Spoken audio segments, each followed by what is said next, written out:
คักเต็มหน่อยเนาะไปมาไปนึ่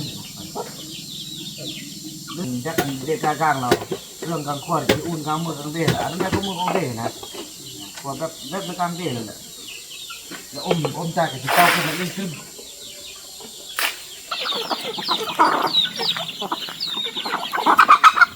โอ้ยจะนายลูกขอบใจFCผู้มีน้ำใจแบ่งปันเหมือนฟ้าบันดาลให้สร้างรายการนี้มาสวยเหลือคนทุกข์คนจนหรือคนด้อยกว่าด้วยแห่งศรัทธาบุญนำพาได้มาร่วมทาง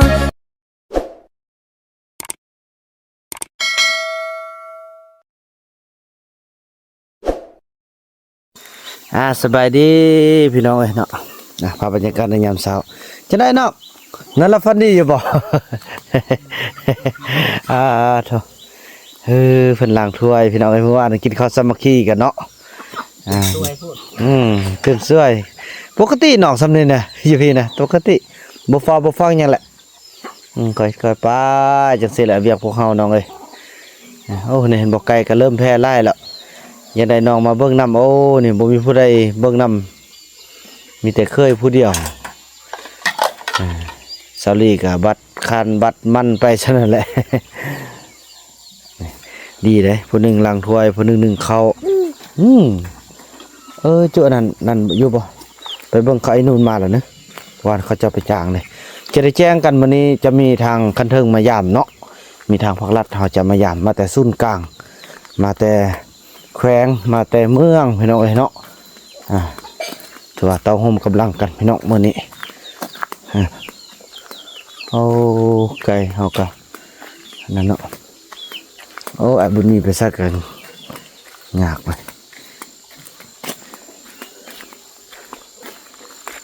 ไอ้นู่นไอ้คุณน่ะจะอยู่นี่พระอาจารย์เฮาเพิ่นเนาะลุกขึ้นมาแล้วขอดีพอดีๆเด้ออย่าตกเด้อโอ้ไก่เนาะ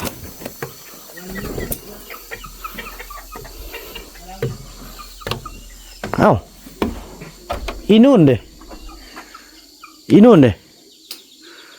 ฮะอีนู่นเขาไปแล้วไปเมื่อใดมาโทรหาก่อนเด้อหาพระวานก่อนฮัลโหลเคยน้องเคยโอ้ยหัวกนะก็สิให้มันยังก็ว่าตามอยู่นี่น่ะอย่าเท่าจันนี่ว่าน่ะเอาดูเลยมันขี้ยานพระเท่าจันเนี่ยน้องเคยอันบ่าวนู่นนอนเนี่ยบ่เมื่อคืนนี่น่ะเขาจุบนู่นน่ะนอนนี่บ่เมื่อคืนนี่น่ะโอ้อันหูน่ะเนาะบิดดิ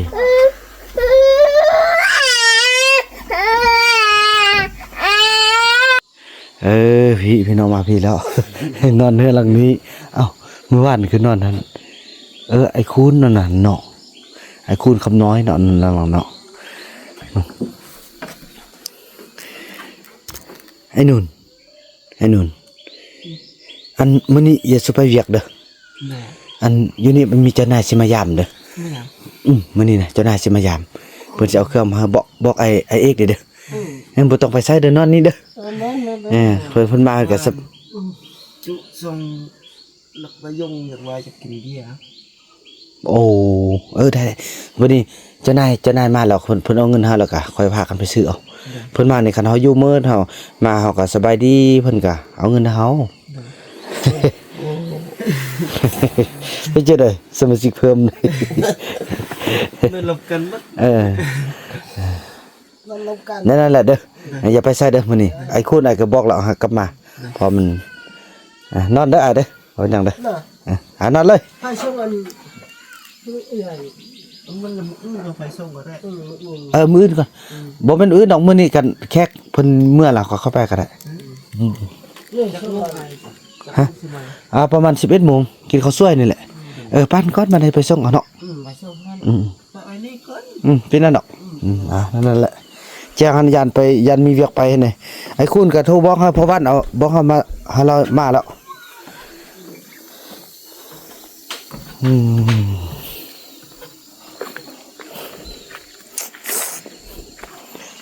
พี่น้องเอ้ยมื้อนี้ถือว่าอนามัยครบเคล็ดรับผิดชอบเด้อจุเวียกมื้อนี้บ่เฮ็ดเวียกมื้อนี้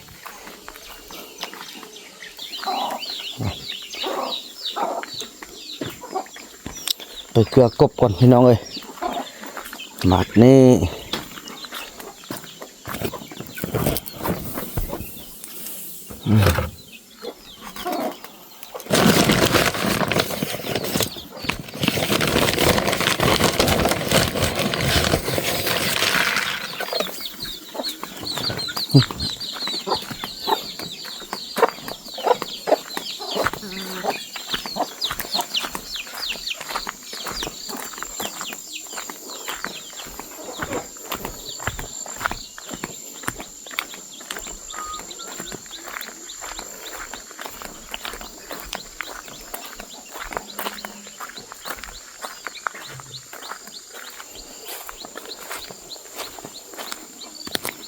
จะ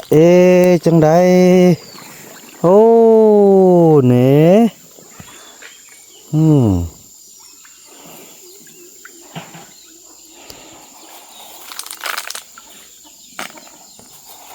นี่เริ่มกินดีเลย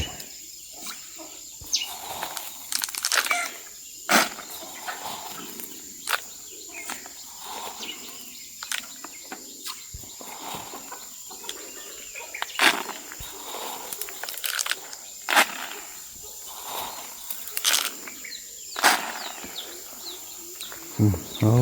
ยไต่เคยไล่ออนพอบัดไปพวกพี่น้องหวานนี่ก็บ่ทำเลยก็หอนเนาะก็เอาหน่อย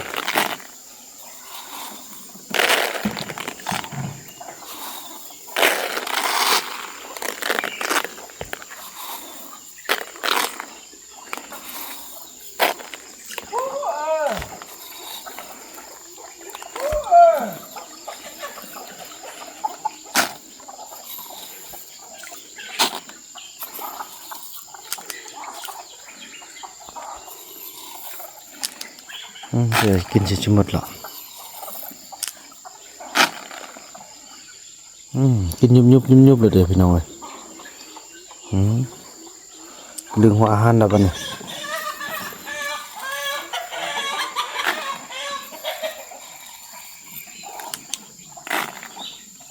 จะได้เก็บตัวมันตายออกก่อน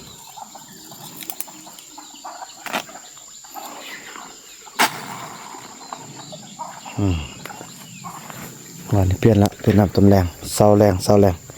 ตัวมันกินหมดแล้วก็จะปล่อยน้ำออกแล้วนี่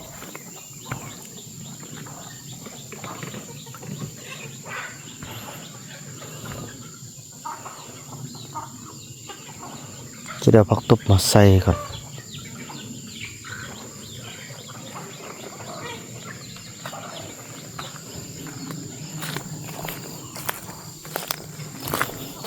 ส่วนนี้ก็ฝนตกตลอดได้กะซุ่มเย็นดีเนาะ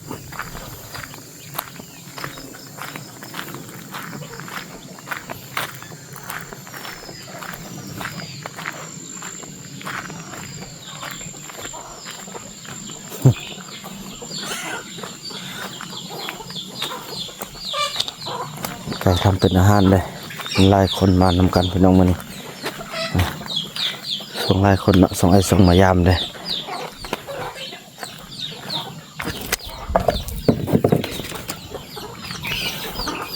โ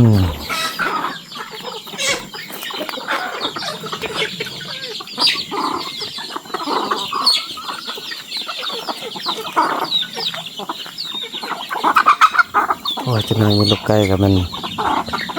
นั่นแหละพี่น้อยเนาะฟังไว้อยู่ใน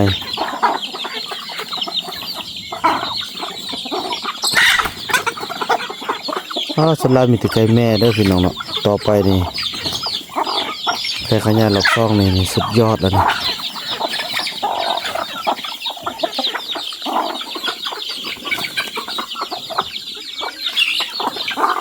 เอาจังสั้นแล้วพี่น้องเนาะพบกันแต่ละเนี่ยไอ้ยงตื่นหรือว่าไอ้ยงถือว่าอันตรายได้ไอ้ยงอะไรเนี่ยได้กระชีอยู่บ่ได้หรอกพี่น้องห้ามเด้อเนาะห้ามบ่ได้ดอกเบิ่งละจ้ะเอาเฮ็ดสุดที่ละเนาะบ่อยู่กับบ่อยู่บ่เป็นหยังจะบ่ห้ามบ่ลังผู้ใดไปอีกพี่น้องเอ้ยอยากอยู่ก็อยู่อยากไปก็ไปสิทธิ์ของพ่อของมันเอาเฮ็ดเท่าที่เฮาเฮ็ดได้แล้วพี่น้องเอ้ยดูแลคนที่อยู่กับเฮาพี่น้องเนาะจังซั่นละพี่น้องเอ้ยพี่น้องเอ้ยเนาะโอ้แล้วก็ดีใจที่เห็นนั่นไอ้ส่งเนาะโอ้ดูมันเลยพี่น้องเอ้ย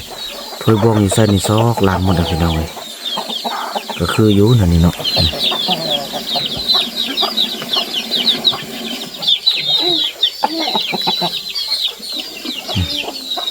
คักเด้พี่น้องเอ้ยเนาะ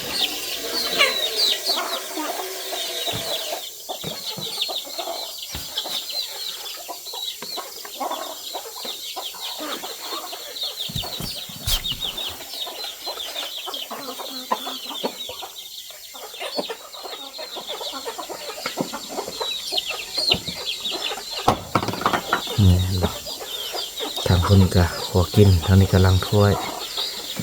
สวยๆกันไปน้องเนาะ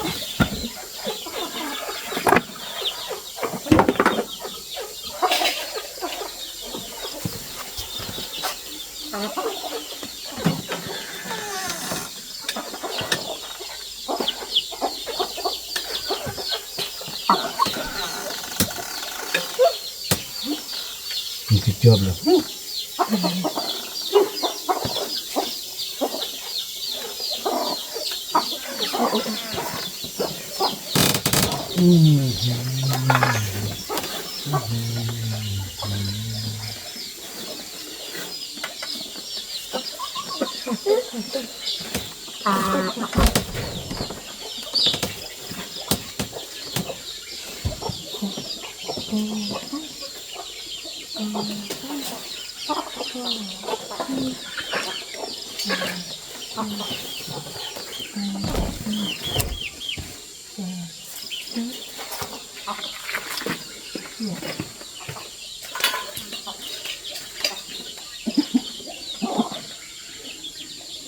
อันนี้ไปครับวัดครับผมแจ้ง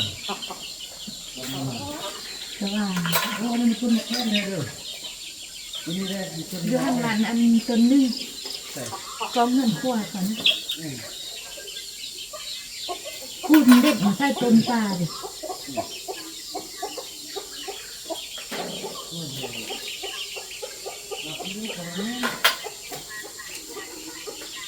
จุ่มเลยอันมันเป็นอันมาร์กอันนั้นตีมากว้างตี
เบิ้งแม่เอาพริกแม่เอาเลย mấy nhầm mẹ gặp ô muốn nhỏ chưa ra nên mất nhở mẹ còn giống hơn mấy nèo này cái chỉnh này tao vào đây chỉnh vật rụp nhỏ nhắm nữa lơ có và ăn riêng ăn bê tê nghe là hai con giò nó nằm trên cái nhầm này này để chơi gì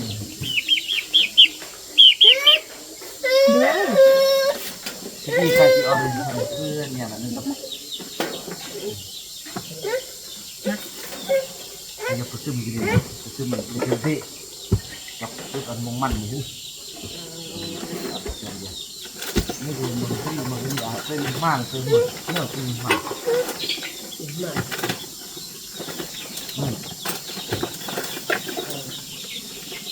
ไฟเลย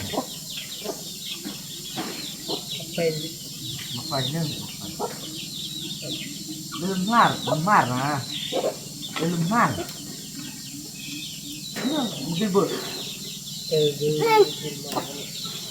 มันจะบรีเนี่ยเราเมื่อเรากินไปเราจะบอกคืออันนี้หลักท่าเลยโมเดลบ้านตีให้ยังแย่เนี่ยคืออันแย่คือหมกไฟเฮ้ยวันนี้ฮันล้างเพื่อเราไปก้อไว้เลยเนาะเราจะไปเท่าคือเก่าอ๋อเอาไปทั้งเงินนี่นะโอ้นี่ฮะร่าแล้วอุ่นตัวเกี่ยวร่ากินจะอากินนี่ดับเราเยี่ยมพูดนะผมเรื่องนี้ไม่ใช่แบบยักกันเด็กกลางเราเรื่องกลางขวดที่อุ่นกลางมือกลางเดชอันนั้นก็มือกลางเดชนะขวดแบบเล็กกลางเดชเลยแล้วอมจากที่เต้าขึ้นมาเล่นขึ้น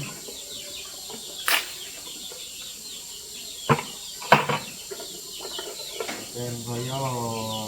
กับปองคาเนี่ยเป็นอย่างไรที่ได้ตรงใจเดี๋ยวเลือดที่ตัว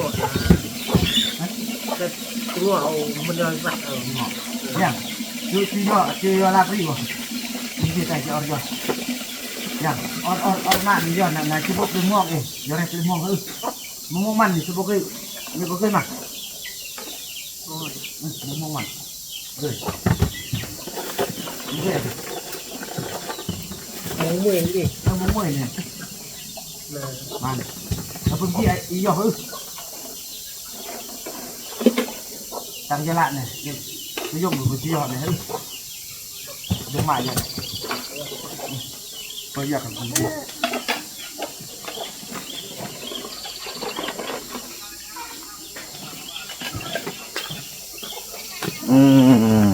เนาะตัวสร้างความลุงเคยให้ทางน้องเนาะมันก็ดูมันเลยพี่น้อยก็ดีเลยดีใจที่มีคนมาช่วยเวียกช่วยงานอีกแห่งเนาะทางนั้นได้เฮ็ดไปนำเบิ่งโทรศัพท์ไปนำทางนั้นก็ได้